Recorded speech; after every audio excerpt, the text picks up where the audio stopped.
nos hace escuchar. La cultura suena, no se va a callar. Constelación cultural, voz de los artistas, pulso real, micrófonos abiertos para quedar. Tienes voz, este es tu lugar. Bienvenidos, donde el arte se escucha, se mira y se comparte. Es Constelación Cultural. Bienvenidos a Constelación Cultural, un espacio donde el arte cobra voz, y nos encontramos aquí en una nueva semana para continuar hablando de arte y de cultura. Antes de presentarles el invitado del día de hoy, quiero hacerles la recomendación de que si están buscando material de arte de calidad, lo pueden encontrar en Pinceladas Casa de Arte, ubicados en La Quito, entre Bernardo y Bolívar, donde encuentras el mejor material de calidad para tus obras artísticas y el enmarcado para cuadros, perfecto para embellecer tus espacios en tu hogar o en tu oficina. Y es así que quiero dar inicio ya al episodio del día de hoy, pero primero les quiero presentar a nuestro invitado. Reinaldo Efraín Soto es maestro de danza, coreógrafo, director del Ballet Folclórico Aymara y también de Reizo Dance, docente, jurado internacional y desde el 2026 también reconocido como padre de la danza en Loja. Lleva décadas formando bailarines, preservando tradiciones, elevando estándares. Hoy hablamos sobre la danza como legado, sobre preservación cultural y sobre lo que significa transmitir tradición a nuevas generaciones. Bienvenido, Reinaldo, y muchas gracias por acompañarnos aquí en Constelación Cultural. Muchísimas gracias, Josie. Se nos hizo, por fin. Sí. Es que le había prometido a la Josie venir 2 semanas atrás, pero por muchas actividades, cierre de fin de año, teníamos la gala de ritmos, pasión y baile, fin de gala de fin de año, grado, entonces, mil disculpas. Sí. Pero ya, por fin estoy aquí, así que gracias, Josie, por invitarme. De realidad me siento contento de poder cumplir y de poder asistir a esta invitación. No, muchísimas gracias, Reinaldo. Quisiera saber cuándo tú descubriste la danza, en qué etapa de tu vida fue, en la infancia, la adolescencia, cómo fue este descubrimiento y tu conexión con la danza.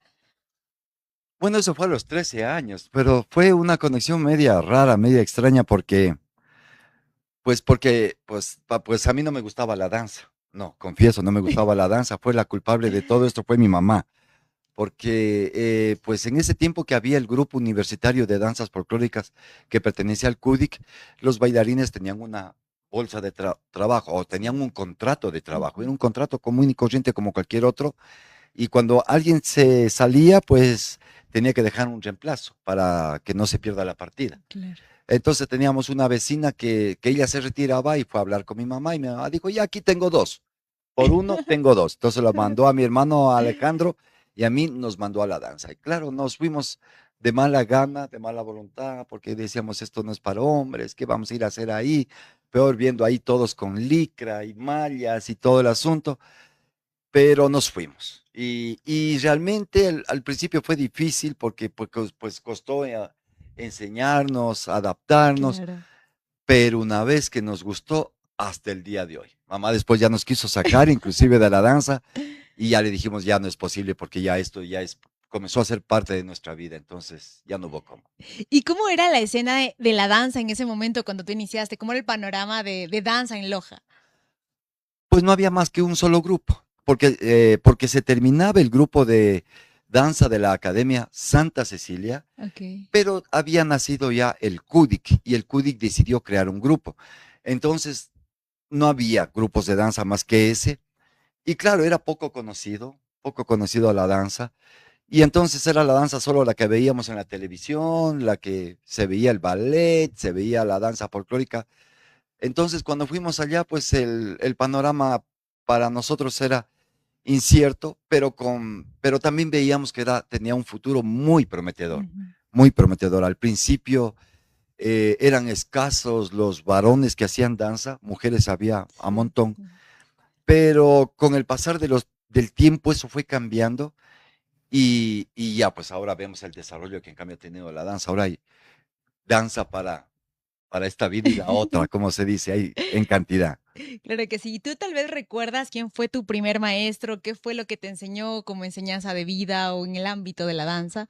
Claro, el primer profesor fue, pues, todo el mundo lo conoce o recuerda de él, fue Campos Ortega Romero.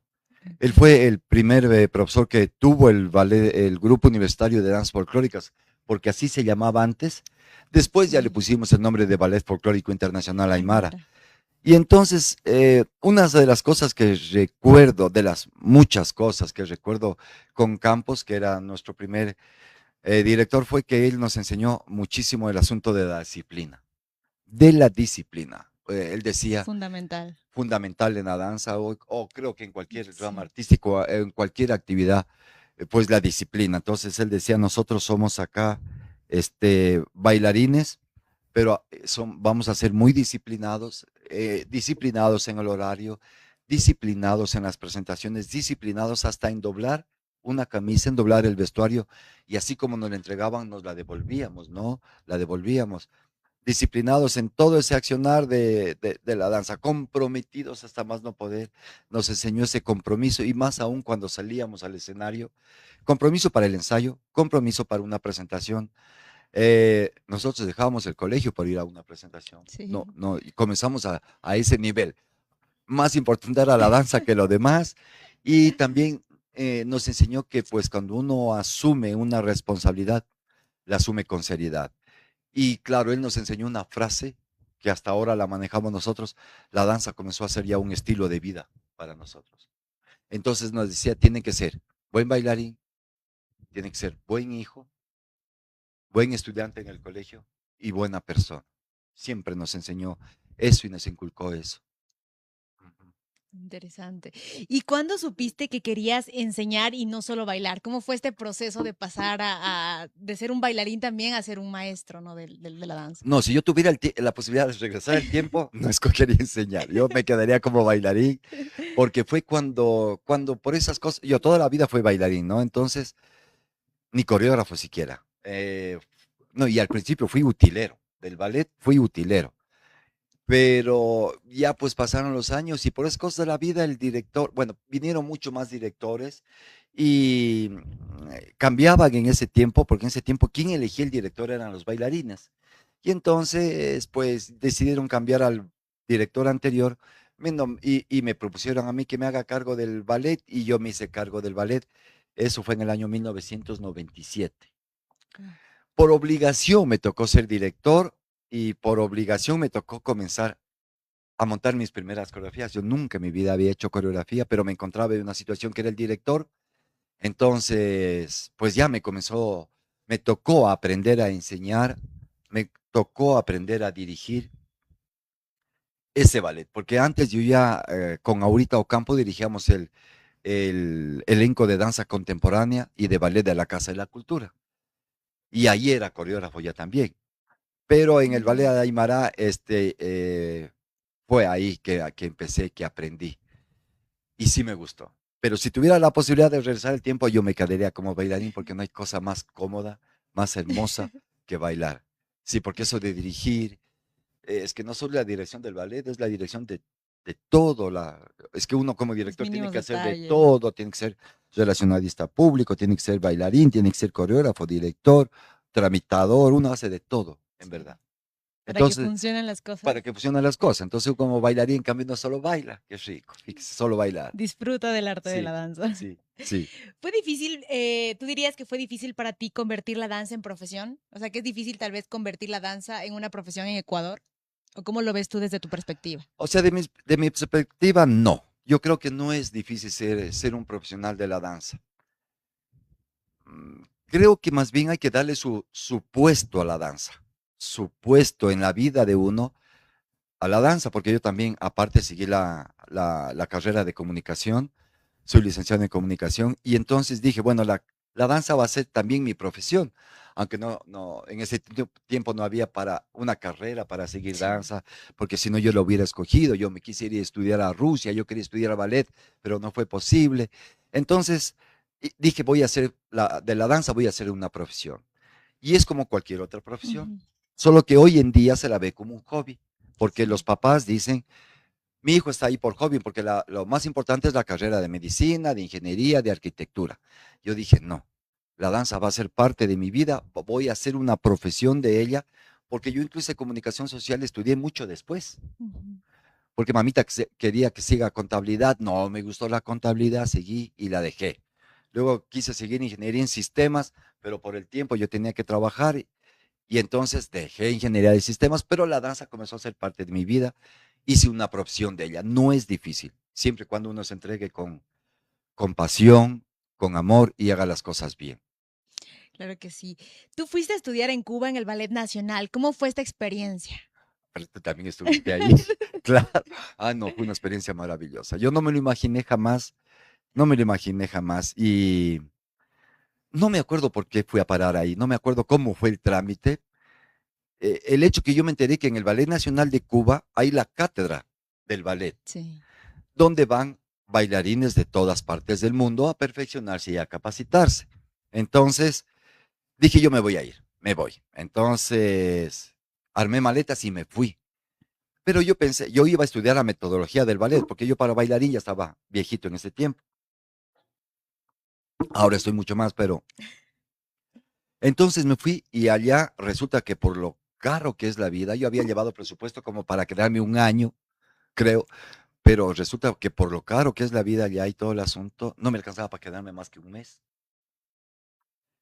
Y bueno, con toda la pena, pues no, yo me había quedado en la mitad de la cátedra, entonces la madre cubana que yo tengo, porque le digo madre cubana porque me adoptó, me dice, Berry, no te vayas, no te preocupes por el pagarme el arriendo, ahí me das cualquier cosa, y de la comida no te preocupes, comes, te voy a adoptar como mi hijo, y hasta ahora me hablo con ella y todo, y le envío cualquier cosita siempre, y en verdad que ella, Silvia y Miguel me adoptaron como hijo, y en verdad me la pasé 4, no, 5 meses en el ballet. Me quedé, fíjate, más de lo que De lo podía que quedarme, podías ver. y fue una experiencia maravillosa, maravillosa porque aprendí toda la metodología de enseñanza del ballet en la cátedra, eso de ir a ver los ensayos del Ballet Nacional de Cuba, porque yo tomaba clases cuando el ballet estaba descansando, yo tomaba clases en ese Ujú. salón, porque bueno, el ballet tiene 3 salones, ¿no? Sí. Y en el salón grande, verlos bailar a los del Ballet Nacional y uno abriendo la boca y verles cómo entrenaban. Luego, teniendo de maestros a los mismos profesores del Ballet Nacional de Cuba, la maestra Mijaela, al maestro Alejandro Cené. Entonces, pues compartir con ellos. Hay cosas, anécdotas interesantes. Bueno, fue una experiencia maravillosa. Aparte que vine aprendiendo muchísimo, muchísimo, toda la metodología cubana del ballet. Entonces, fue experiencia hermosa. Cuba precisamente es como la cuna de la danza en Latinoamérica. ¿Cómo cambió tu perspectiva vivir esta experiencia o ver cómo se desarrollaba la danza allá? Claro, bueno, antes ya habíamos tenido experiencia, yo ya había tenido experiencia en el asunto del ballet. A ver, cuando nos fuimos a Brasil vimos que la danza, es que nosotros creíamos que la danza solo era aquí en las 4 montañas que rodean a Loja, pero cuando pasamos esas montañas y fuimos a Brasil, vimos que la danza iba más allá, que no solo era el folclore, había danza contemporánea, ballet, todos los estilos de la danza. Y entonces dijimos, cuando volvimos acá a Loja, dijimos, vamos a intentar hacer danza contemporánea y ballet. Nos aliamos a una gran amiga que era Odile Brest, que era directora de Alianza Francesa, y a través de ella pudimos traer al maestro chileno Felipe González, que era del Teatro de la Ópera de París, de Chile, perdón, y él era maestro de la Compañía Nacional de Danza del Ecuador. Y lo trajimos y con él dimos los primeros pasos del ballet. Pero antes también ya hicimos danza contemporánea ligeramente, como una introducción con Wilson Pico y Clever Viera. Entonces comenzamos a incursionar. Vimos que el ballet era hermosísimo, precioso. Sí. Y luego de hacer varios años ballet con el maestro, ahí sí bailé con él. Entonces dije, me voy a especializar, porque a mí me gusta esto, quiero enseñar, y me fui allá. Y claro, mi maestro principal fue Alejandro Cené, pero como era un nivel grandísimo, porque habían bailarines consagrados de otras compañías del mundo. Me hice amigo de un gran bailarín, amigo Greg, que era del ballet de Hungría, y entonces yo me di cuenta que no estaba a la altura de ellos. Entonces tomé clases aparte con una maestra del Ballet Nacional de Cuba, que era la maestra Mijaela, y ella me enseñaba, ella con su bastón, con su jarro de café, su tabaco, y yo en Navarra, y me dio clases todo el tiempo porque tomaba clases paralelas para no quedarme atrás de los bailarines. Hay que recordar que yo no era un bailarín profesional de ballet. Entonces yo fui ellos me decían maestro, pero qué maestro ni nada. Yo era un aprendiz de ballet. Entonces fue una experiencia maravillosa porque, como digo, aprendí todo lo que significa la escuela cubana de ballet, lo energética que es la Sí. escuela, sobre todo con los bailarines varones, los grandes El saltos que dan, virtuosismo que tiene. el virtuosismo que tienen, porque recogen varias técnicas de otros ballets, Exactamente. otras escuelas del mundo, pero Alicia Alonso logró desarrollar esa cualidad del ballet, del ballet cubano, es decir, aprovechar las características del hombre y de la mujer latina No, marica. para crear Eso esa creo que es escuela. como lo más interesante Ujú, porque precisamente Cuba viene de una escuela rusa, ¿no? Porque cuando Cuba ujú, estuvo adjunto a la Unión Soviética, hubieron muchos cubanos que se fueron a especializarse en Rusia y muchos rusos que vinieron también a dar clases en ujú, Cuba. Es por eso que Cuba es muy bueno en el ámbito artístico, ujú. en el ámbito del deporte, en el Sí, ámbito de la medicina. Pero lo importante y lo interesante que me parece a mí de Cuba es que Cuba no se quedó solo con lo que aprendió y quizás reflejarlo, transmitir estos conocimientos a sus futuros bailarines, futuros artistas, sino que ellos transformaron esta técnica y la adaptaron a los cuerpos latinoamericanos, teniendo en cuenta que el cuerpo ruso es muy distinto, porque lógicamente la geografía es distinta y lo que le conlleva que también cada cuerpo adquiera ciertas especificaciones para poder sobrevivir en el espacio en el que tiene, ¿no? En el que habita. En los cuerpos rusos son más largos, las piernas incluso, entonces es interesante cómo Cuba transformó esta técnica aprendida y la convirtió en una técnica que hoy en día también es una de las técnicas más conocidas a nivel internacional ella y habrá con muy, mucha propiedad porque estuvo allá. en verdad, muy, Pero muy, tú muy estuviste 4 años, ¿no? ¿O 5? casi seis, Casi 6. casi 6 años. Es que tú te fuiste a estudiar la licenciatura Hice, completa sí, y la hice maestría. el técnico medio la ENA y Sí. luego hice el ISA, la Ah, universidad. claro, es que yo también estuve en la ENA, me fui como invitado, como observador, también tomé algunas clases con la maestra Ramona de Sá. Otra experiencia fabulosa fue haber asistido a una presentación del Ballet Nacional de Cuba en el Teatro de La Habana, junto a Fernando Alonso y al maestro Fernando Cabrera, de historiador del Ballet Nacional de Cuba. Bueno, fue una experiencia maravillosa, Me imagino. maravillosa, Y me sí. parece súper interesante y creo que aquí también poco a poco vamos entendiendo cómo comenzó a entrar también el ballet en nuestra ciudad, porque precisamente tú nos cuentas una experiencia en la que fuiste y a mí me pasó al principio igual, o sea, cuando yo llegué al principio sentía que estaba un poco retrasada en comparación de allá, pues la preparación llevan desde la escuela, que luego de la escuela pasan al colegio y van así sucesivamente. Entonces es muy, muy interesante, pero precisamente esta capacitación que tú recibes allá y todo este interés de aprender de otros maestros, de la experiencia en Brasil, de las experiencias también que has tenido internacionales, creo que han nutrido y han servido también de que tus conocimientos que has adquirido en estos lugares, puedas tú venir aquí, poder a través de esos conocimientos también poder seguir formando a nuevos artistas y también transmitiendo de alguna forma estos aprendizajes. Entonces también va creciendo el arte en nuestra Claro, y ciudad. como tenía poquísimo tiempo, yo lo aproveché al máximo. Entonces yo tomaba clases, hacía clases de ballet con el maestro Alejandro Sané, con la maestra Mijaela, tomaba clases de la metodología cubana con la maestra Kenia García, pero aparte tomaba clases de preparación física. Entonces yo pasaba ocupado desde las 8 de la mañana, pero yo salía a las 6 de la mañana de la residencia para irme al Ballet Nacional y regresaba a 6 de la tarde. Grababa clases, en la noche yo me ponía a repasar para no pasar de burra al otro día. Y bueno, fue una experiencia, pero que la aproveché al máximo. Vine también así. Me fui como el dedo gordo y vine así. ¿Cuál dirías que fue el maestro o qué maestros internacionales han sido los que te han marcado a ti profundamente? Bueno, maestros internacionales, el maestro Felipe González. A él yo creo, a él yo creo que le debemos el asunto del asunto del ballet aquí en Loja. Porque no solo fue a mí, el burro adelante para que no se espante, no solo fue a Aurita y a mis demás compañeros, a mí, sino a mucha gente que enseñó el asunto del ballet.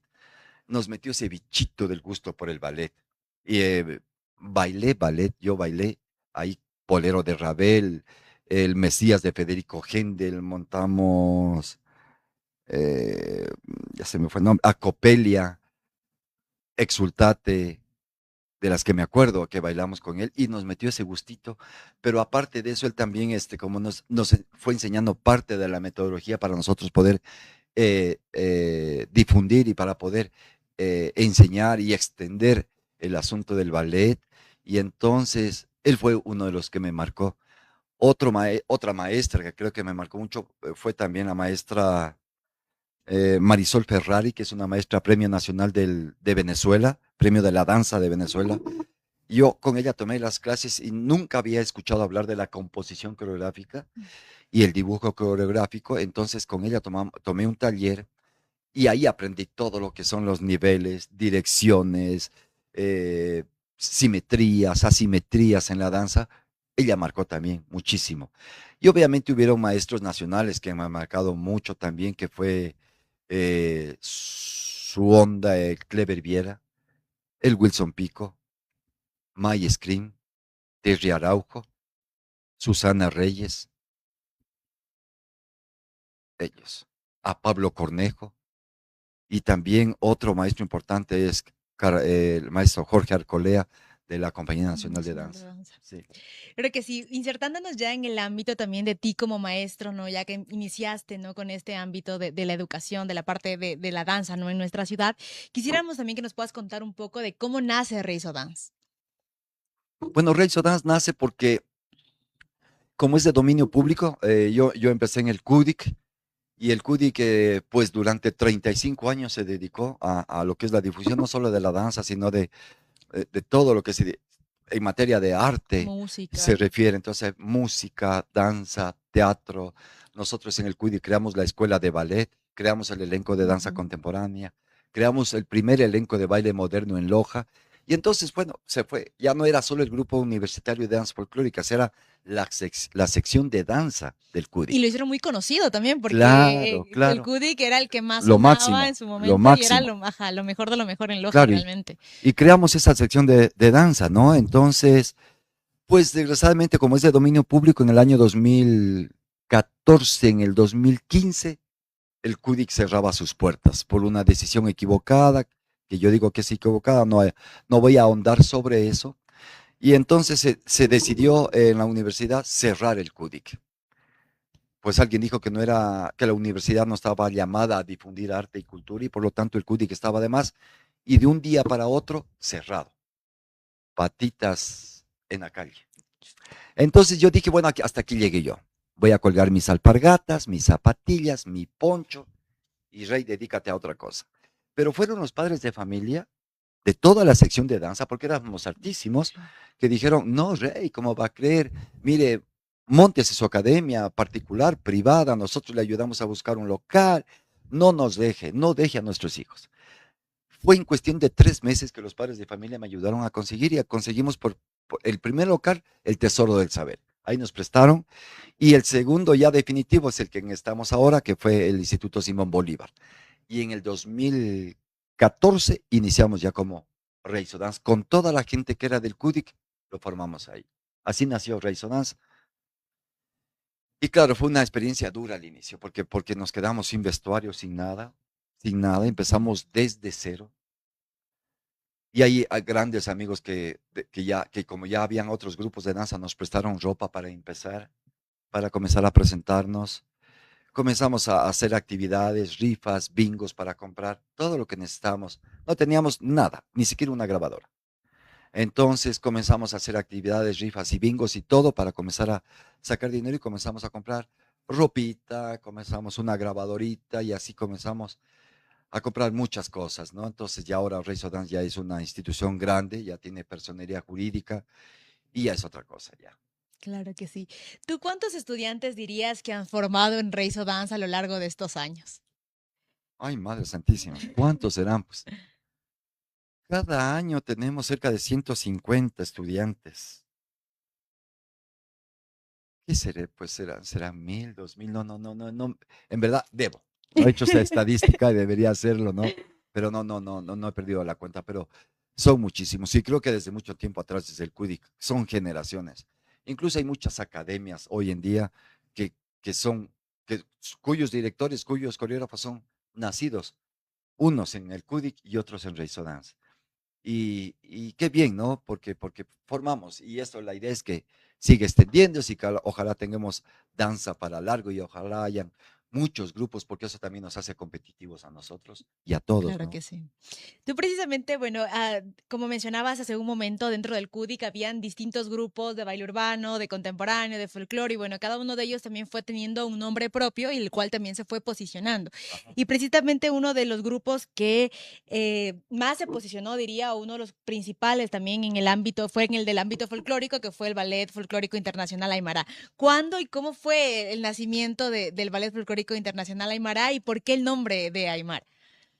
A ver, cuando yo asumí era Grupo Universitario de Danzas Folclóricas de la Universidad Nacional de Loja. Entonces, en el año 97, cuando yo asumí la dirección, dije, bueno, por algo voy a querer destacarme. Entonces, a ese elenco, primero lo que hice fue cambiarle el nombre.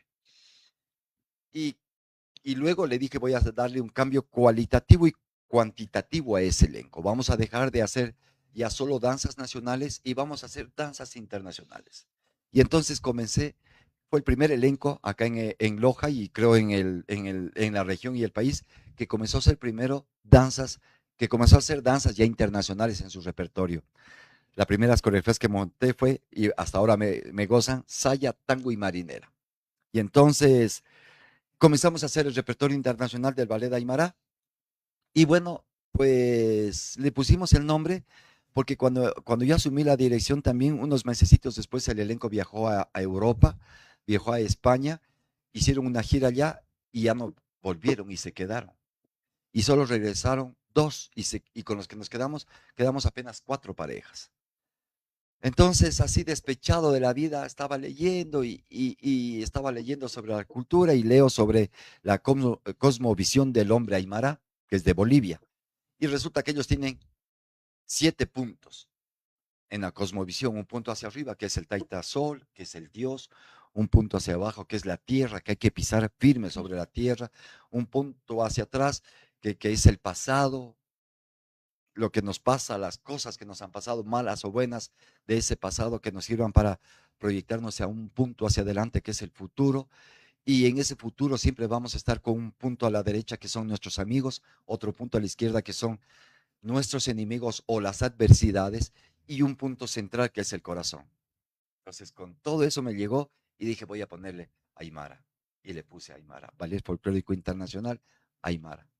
Por eso Muy fue. interesante, en verdad. Es la primera vez que conozco realmente el Sí, porqué del nombre y ¿por creo que qué fue? muchas de las personas también Ajá, lo pueden conocer sí. y nos parece interesante. ¿Tú dirías que Aymara busca preservar las danzas tradicionales o las reinterpreta? Creo que en las primeras fases del elenco Aymara, nosotros comenzamos a investigar, gracias a mi maestro Campos, comenzamos a investigar la danza folclórica, no hacerla porque sí. Y yo comencé a investigar mucho, viajábamos mucho a las comunidades indígenas. En este tiempo no nos permitían tomar fotografías, no nos permitían grabar ni video, peor audio. Entonces, solo con lo que veíamos comenzamos a investigar sobre las danzas. Me acuerdo que viajé muchísimo al norte, a Otavalo, a ver las danzas. También viajé a La Tacunga, a Cotopaxi y mucho más a Saraguro. Entonces comenzamos a investigar in situ la danza. Entonces, claro, si nosotros hacemos la danza como hacen los pueblos, tendríamos que bailar horas de horas de horas. Entonces significa investigar, recopilar toda esa información, contraerla, resumirla en una danza folclórica de 3, 4 minutos. Lo que hacemos nosotros es recrear, porque si tomamos las palabras de Paulo Carvalho Neto, pues el folclore se hace en el lugar y en el momento de los hechos. Salido de ahí es una proyección folclórica y nosotros lo que hacemos es recrearla. Tenemos que recrearla porque, yo digo, porque nos ajustamos a un público urbano, netamente urbano, ese es prácticamente nuestro público, entonces tenemos que recrearla sin perder la esencia, recrearla y embellecerla para que guste a nuestro público. Básicamente eso es lo que hacemos nosotros. ¿Sí? Y claro, lo hicimos a nivel nacional, con las danzas del repertorio nacional que tenemos más de 80 coreografías, pero también lo hacemos con lo que es el repertorio internacional. Yo no soy maestro de todo, como dijo un amigo mío español, sé 14 oficios y soy maestro de nada. Entonces, nosotros para esas coreografías internacionales siempre tratamos de traer maestros nativos que nos enseñen. Y cada vez que tengo esa posibilidad, enriquecemos esa experiencia con maestros nativos. Aymara Me precisa. vas parando porque yo hablo No, hartísimo, no, ¿no? tranquilo, Yo hablo estamos hartísimo. muy bien. No me pares, parezco loro, Es parezco que muy tomo agua. interesante poder conocer también cómo ha ido evolucionando la danza, también el trabajo que tú has hecho en Loja y es muy interesante porque creo que a veces desconocemos también el público, todos estos aspectos y es interesante también incluso para darle un mayor valor a las cosas Ujú. y uno de los objetivos de este programa precisamente es ese, poder que el público pueda tener en consideración lo que es difícil difícil hacer danza, la preparación que conlleva y todo lo demás para que haya una mayor aceptación hacia el arte, un mayor consumo de arte, que ese es uno de los principales objetivos también, para que así también haya mayor cantidad de artistas realizando realizando arte y viviendo del mismo. Claro, es que también es cierto porque, bueno, a veces pareciera que fuera necesario que conozcan, otras veces no, porque el público va solo y disfruta lo que ve. Y para eso estamos llamados nosotros. El público en verdad no sabe todo lo que se hace detrás. Todo lo que ocurre Tú como detrás. artista, tú como directora del festival, sabes todo lo que se mueve detrás de un evento Sí. que dura apenas una hora, hora y media, pero el trabajo que ha habido De atrás es de meses, meses, justamente. así mismo. Bueno, Aymara precisamente ha sido uno de estos grupos que ha viajado mucho y recuerdo cuando yo era niña que era uno de los grupos que escuchaba que más viajaba internacionalmente. ¿A qué países nos puedes contar que nomás ha viajado Aymara? Nosotros le llamamos con cariño el elenco madre, porque el ballet de Aymara fue el origen por sus bailarines curiosos y ávidos de incursionar en nuevas líneas. Fueron de ahí quienes nacieron los primeros bailarines de danza internacional. Fueron de ahí donde nacieron los primeros bailarines, tú te has de acordar muy bien, de baile moderno. Ahí Sí, nació lo que primero se llamó Kudik Dancers, para después llamarse Tribal Tribal Dancers. Dancer. De ahí nacieron también quienes fueron bailarines de la Compañía Nacional perdón, de la Compañía de Danza Contemporánea Danzares. De ahí nacieron los primeros maestros y profesores de la escuela de ballet. Y el elenco ha viajado muchísimo. Bueno, siempre el elenco folclórico va a ser el que viaja más, un elenco folclórico, porque lo que se vende afuera es nuestra Identidad. identidad. Entonces, baile moderno no, casi no. Y entonces es lo que se vende. Entonces, el elenco folclórico viaja muchísimo. Hemos estado, sin pecar de vanidoso, pero hemos viajado bastante. El Ecuador casi todo lo conocemos de cabo a rabo, como se dice. A Galápagos hemos viajado 2 veces. Y en América hemos estado en Argentina, en Chile estuvimos en Festi Andina, Perú hemos viajado tanto que ya he perdido la cuenta de los lugares que hemos estado en Perú.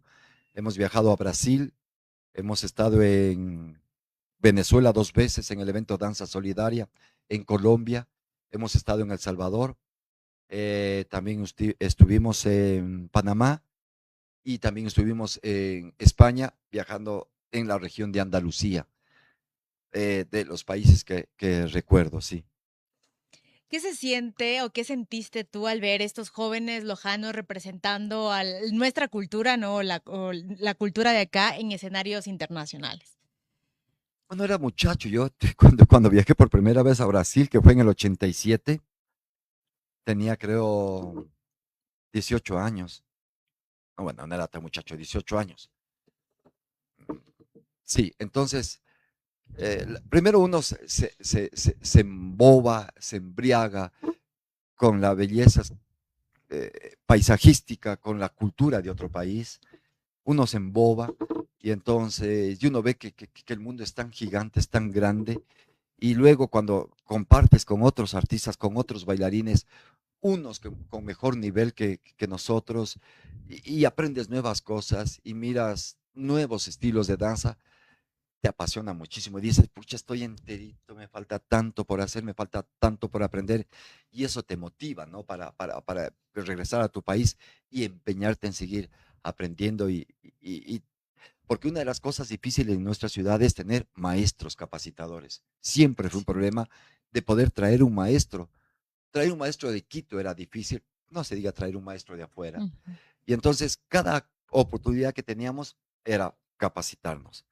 Es una emoción grande cuando uno visita un país, porque digo, otra de las bondades de la danza es que tú viajas gratis, porque todo te pagan. Entonces, la danza nos ha permitido conocer muchísima gente, hacer grandes amigos en el exterior. Y otra cosa lindísima es cuando te encuentras, por ejemplo, público ecuatoriano en un país que tú no esperas encontrarte y alguien te grita por ahí, ¡Viva Ecuador! Y te saca una bandera, entre el público una bandera. Qué hermoso que es eso. O cuando se entonan los himnos nacionales, cuando vamos a un festival binacional de ambos países y entonan el himno de Ecuador, qué cosa más. Uy, El orgullo. sí, se te escapan de salir las lágrimas. El tema de hoy es la danza como legado. ¿Qué significa esto para ti? Bueno, me place de sobremanera poder haber aportado un granito de arena en dejar un legado de la danza acá. Creo que de los bailarines que fuimos del ballet folclórico Aymara, creo que soy el único que queda, que está activo en el mundo de la danza. Y entonces eso a uno le engrandece, le llena de orgullo, le da una satisfacción. Sé que hay mucho por hacer todavía. Quisiera poder cambiar una realidad en Loja, que no siempre es favorable para el arte, para la cultura, no siempre se tiene el apoyo como quisiéramos. Yo quisiera que cada bailarín que esté en un grupo se le pague por eso, que tenga su profesión de eso y que sea reconocido económicamente, porque por los aplausos nos reconocen siempre, pero quisiera Pero poder no cambiar. se vive de aplausos. No se vive de aplausos. Yo, eh, una vez decía yo, uno sí vive del arte, uno sí vive de la danza, Sí. mentira. Yo vivo porque tengo mi trabajo en la universidad. Trabajo en la universidad en una cosa que no tiene nada que ver con la danza, que es comunicación. Yo trabajo en un laboratorio y entonces, pero ese ha sido mi trabajo oficial. Y gracias a eso he podido hacer también de la danza una profesión paralela, ¿no? Ujú. Pero quisiera poder cambiar una realidad. Sin embargo, pues ahí está. Pero también les digo a los jóvenes, ¿no? Y a mis bailarines les digo, uno está aquí porque le gusta, porque es una Sí. pasión, no porque le pague. Y creo que la danza seguirá siendo así, una pasión que se encarna en el cuerpo y en la mente de un hombre o de una mujer y llega a encarnarse tanto que uno ya lo hace desinteresadamente, le paguen o no. Claro que sí. Rey, ¿tú qué quieres dejar cuando ya no estés? Ay, qué cosa. Bueno, quiero dejar ese amor, esa pasión por la danza. No quiero que vean en mí un ejemplo. No quiero que lo vean a mí, porque a lo mejor me equivoco muchísimo, me he equivocado muchísimo, pero sí dejarles esa pasión y esa entrega que uno debe tener por lo que haga. Creo que a eso le debo también que hayamos tenido éxito, porque me he entregado con mucha pasión, con mucho amor, con mucho cariño, dejando actividades familiares, dejando actividades de fin de semana para dedicarme a la danza y todo. Dejar ese bichito de la responsabilidad nada más, sea para cualquier cosa, ese aprendizaje de vida, porque es un aprendizaje de vida la danza, porque no hay cosa más hermosa, como digo, que enseñar, que compartir lo que uno sabe, compartir con niños, con jóvenes y que eso se extienda. Ojalá la danza no muera nunca, eso, cuando yo no esté, pues ya no esté, sea porque la dejé o porque ya me morí, pero bueno, pero que la danza siga, eso sería para mí lo mejor que pueda pasar. ¿Tú dirías que la danza que enseñas ahora es diferente a la que aprendiste? Sí, es muy diferente, porque cuando yo aprendí, la danza eran 8, 16 tiempos de un paso, 24 tiempos de otro, una vuelta por aquí, otra vuelta por allá, no era más. No sabíamos en ese tiempo de composición, todo era empírico, lo que se nos ocurría, ¿no? Y entonces ahora ya hay estudio de danza, Sí. ya hay un estudio de danza, ya tienes que saber componer, ya sabes también que tener que dibujar, sabes, tienes que especializarte. Si seas bailarín folclórico, tienes que tener una base técnica de la danza, como es el ballet, como es la danza contemporánea. Entonces, los tiempos cambiaron, las coreografías cambiaron, la manera de hacer coreografía cambió y entonces los pasos cambiaron, ya son de otra manera, son vertiginosos, rápidos. Digo, pues las actitudes cambiaron, la escenografía cambió, el vestuario cambió. Y entonces, claro, no es lo mismo de lo que yo aprendí a lo que es ahora. Mm, Claro que sí. ¿Tú sientes responsabilidad de preservar o de innovar o quizás ambas dentro de la danza? Las dos, las dos. Hay que preservar. Por ejemplo, una de las cosas que yo creo haber mantenido firme es no alterar el vestuario folclórico. Que Importante. yo cosas sí lo veo acá, ya solo falta poner focos y falta poner unos brazos a los trajes para que sean bonitos. Yo no sé quién les indicó que eso era bonito. Y nosotros en el ballet Aymara, si ustedes van a ver, casi todo el vestuario, mejor dicho, todo el vestuario que tenemos trata de ajustarse a la realidad, sin adornarlo más, sin adornarlo menos. Hacer el vestuario, mantener ese vestuario como está. Las danzas, mantener la esencia, no bailar porque sí, porque las danzas, lo que yo digo siempre, la danza cuenta una historia y hay que mantenerla. Danzas recreativas hay, pero nosotros tratamos de hacer esa danza recreativa con base en nuestra identidad. Entonces, con un contenido, porque las danzas tienen un contenido. Nuestras danzas ninguna es una danza de creación libre, como se llama, ninguna. Todo eso le ponemos en las danzas que hacemos nosotros con contenido. Y precisamente abordando, ¿no? Por ese mismo lado, ¿tú cómo defines auténtico en danza folclórica o esa palabra dirías que no va con la danza No va, folclórica? no va con la danza folclórica, no es el asunto de auténtico. Como te digo, el asunto folclórico, como decía Pablo Carvalho Neto, es pues en el lugar y en el momento de los hechos. Entonces, si la cosecha del trigo que la hacen en Sarguro, la hacen en el mes de abril, el 24 de abril en la comunidad de Tuncarta, justo a las 12 del día, ese es un hecho folclórico puro, innato, auténtico. Si ya son la 1 de la tarde y ese mismo grupo lo traigo a Loja, ya dejó de ser. Claro. Entonces, eso de la autenticidad. Yo creo que más bien la autenticidad lo tomo yo por el asunto de la creatividad propia, innata de cada coreógrafo. Eso para mí es auténtico, para que no suceda mucho lo que sucede en nuestra región, es de estar copiando la coreografía de tal grupo le copio esto, de tal grupo le copio este otro. Y eso para mí es copia, pega, copia, pega. Hay que ser auténticos al momento de crear. Eso para mí sí es auténtico. Ahí es la autenticidad. Sea la danza que haga, folclore, moderno, contemporáneo, ballet, hay que ser auténticos. Claro que sí. ¿Qué significa para ti haber sido nombrado padre de la danza 2026? ¿Dirías que este título es un honor o una responsabilidad o quizás ambas? Creo que es una exageración. Sí, yo agradezco muchísimo, sí, sí, sí, pero creo que padre de la danza sí me queda casi como que muy grande, ¿no? Porque primero no soy tan viejo, no soy tan viejo, pero bueno, creo que para ser padre de la danza, chuta, falta mucho, mucho, mucho Bueno, yo creo que trabajo. sí hay que reconocer también que tú has sido uno de los formadores de muchos bailarines, precisamente algo que tú mencionabas hace un momento, ¿no? Es de que hubieron, bueno, distintos grupos dentro del CUDIC, entre esos, por ejemplo, Tribal Dancers, y a partir de ahí también nacieron muchos de las personas que actualmente tienen sus academias y que también han estado haciendo danza, ¿no? En nuestra ciudad, baile, en este caso baile moderno, entonces creo que de ahí por poder contribuir, ¿no? A que hayan distintos, que crezca de alguna forma también la danza en la ciudad y que así sea, aunque sea de formar a otros coreógrafos y demás, también es dejar un legado y de alguna forma sí es también ser padre de la danza.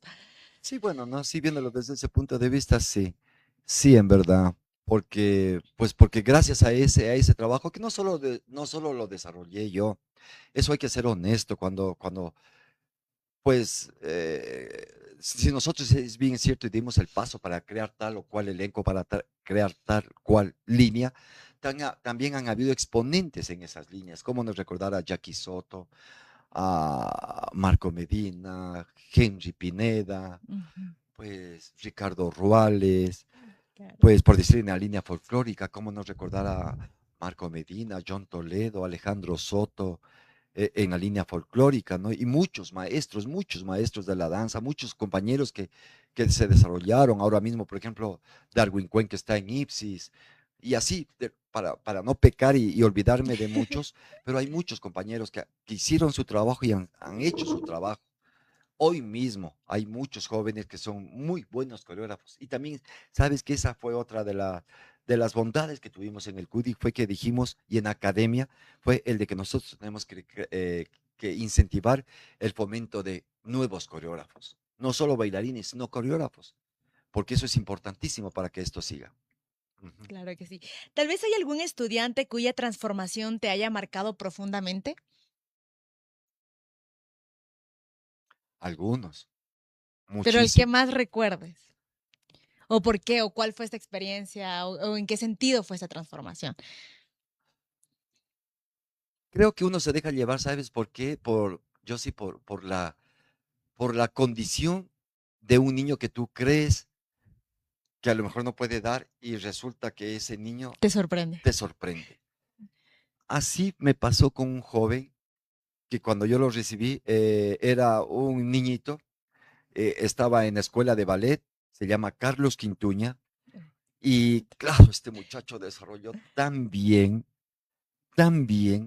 que una vez, primero, a esa edad que tenía ya daba 6 piruetas, y entonces le hice una coreografía que se llamaba El Loco, porque quería irse a participar para una postulación, y esa coreografía que le monté le sirvió para irse a la postulación y se presentó para el casting del ballet, Joffrey Ballet de Estados Unidos, se presentó y fue escogido.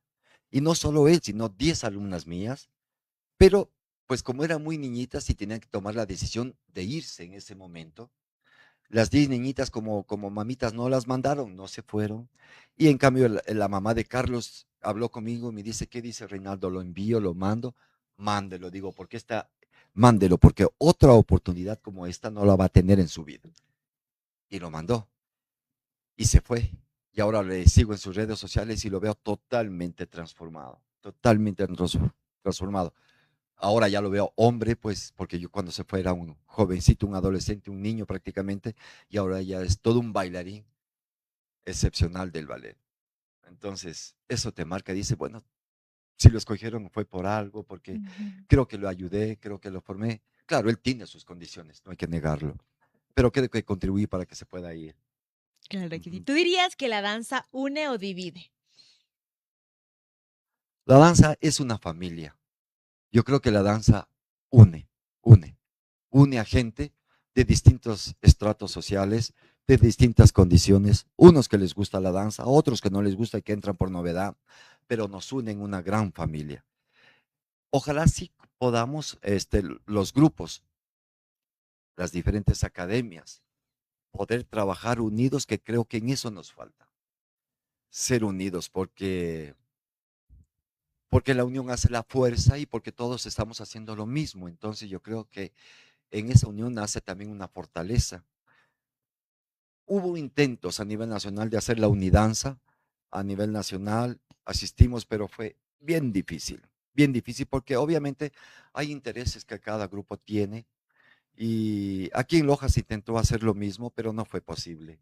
No fue posible porque, como digo, no quiero decir que yo soy la excepción, pero sí hay intereses que no nos permiten unirnos. Ojalá algún día eso también se pueda romper. Esperemos que así sea. Yo he intentado algunas veces hacer esa unión, pero no me ha resultado. ¿Cuál es el mayor desafío de ser bailarín o maestro de danza en Ecuador? Bueno, el mayor desafío de un bailarín en Ecuador creo que es tener el nivel, tener buen nivel. Eh, Hace un tiempo seguía lo que se llamaban los bailarines excepcionales. No sé si tú supiste de ese grupo, no me acuerdo de dónde es. Bueno, es de Europa o de Estados Unidos. Se creó lo que eran los bailarines excepcionales, es decir, formaron un elenco de bailarines con bailarines que sabían bailar de todo. Es decir, que si los ponías a bailar folclore, bailaban de los ritmos urbanos, todos los ritmos urbanos, de los ritmos tropicales, todos los ritmos tropicales, si los pones a bailar ballet, bailaban ballet contemporáneo, bueno, moderno, de todo. Entonces se llamó a esos bailarines excepcionales. Creo que el reto de un bailarín es no encasillarse en una línea. No porque yo soy Ser folclórico, yo integral. solo haré folclórico. No porque soy moderno, no estoy llamado a ser folclore o especializarme o mejorar mi técnica con contemporáneo y ballet. Creo que ese es el reto de un bailarín, ser integral. Y lo de maestro, también, no encasillarnos en lo que sabemos. Creo que estamos llamados a capacitarnos siempre, porque la danza es dinámica, la pedagogía es dinámica, va cambiando cada momento y hay que actualizarnos. ¿Sí? Pues eso nos toca actualizarnos. Importante, Así porque si no mismo es. nos quedamos Si no nos atrás quedamos y atrás. tenemos que seguir Sí, evolucionando sí. continuamente. ¿Tú dirías que el talento es innato o es 99% dedicación dentro de Las la dos, las danza? dos, las dos. Hay bailarines que son innatos, que vienen ya, traen un Unas chip. Yo creo condiciones. que la mamá los parió y para ser así. Innatos bailarines. Hay otros bailarines que o hay otros chicos o chicas que quieren incursionar en el mundo de la danza, cualquiera que sea la línea, pero porque el papá quiere, porque el papá o la mamá es un bailarín frustrado, bailarina frustrada, y lo pongo a mi hijo para que en él se desarrolle lo que yo no pude hacer, y resulta que el chico tiene dos pies izquierdos. Qué difícil. Ese bailarín, ese chico no nació para ser un bailarín, no tenía la condición para ser un bailarín, pero no es que no se pueda lograr hacer de él. El trabajo es un poco más duro, más lento, más a largo plazo.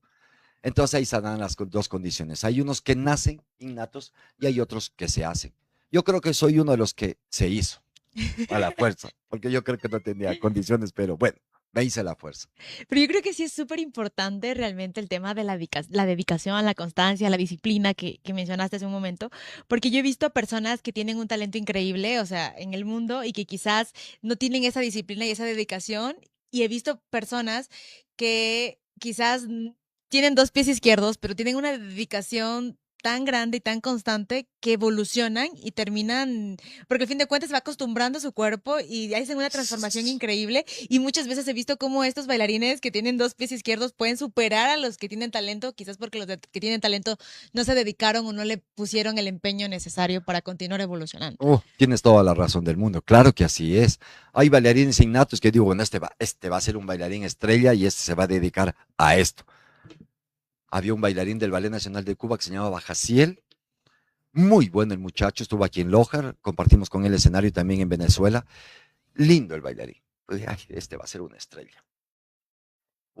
Había otro muchacho que también era bailarín, era sobrino de Carlos Acosta. Van a ser unas estrellas. Resulta que me entero después, este gran bailarín está de camionero en Canadá. A lo mejor por las condiciones económicas, el ballet no le dio y se fue a buscar una profesión, una actividad que sea rentable. Pero tenía las condiciones para ser una gran estrella del ballet y está de camionero. Yo voy a mencionar el caso, no voy a decir el nombre, pero aquí en Loja tenía un muchacho, un bailarín, que era dos pies izquierdos. Era gordito además. Entonces dijimos, uy, este muchacho no. Pero ahora lo viera. Qué buen nivel de chico. Entonces, claro, uno como maestro no puedes darle toda la atención al que sí crees que va a desarrollar como bailarín, al que ya vino con esas condiciones y al que no las tiene, dejarlo atrás. Creo que ese es el que más atención merece. Sí. Porque aparte de eso, esa es la satisfacción tuya de haber hecho de esta piedra un bailarín. Entonces, eso es lo más grande que puede pasar, porque el otro al fin tiene condiciones, solo es cuestión de guiarlo. Pero al otro hay que enseñarle desde cero y con una santa paciencia. Y sí me ha tocado muchísimos casos de eso, y yo he logrado hacerlo, ¿no? Lo único que uno se queda con una decepción es cuando tú le das tanto para este muchacho y termina que al final se dedicó a otra cosa. Esa es tal vez una decepción, como haber arado en el mar. Eso es. Bueno, ya estamos llegando a la parte final del programa. Ay, y nosotros hemos conversado buenas. Y tenemos como unas preguntas rituales que les hacemos a nuestros invitados, ¿no? Y la pregunta que quiero hacerte a ti es, ¿qué precio has pagado por hacer tu arte? Dejar el amor atrás.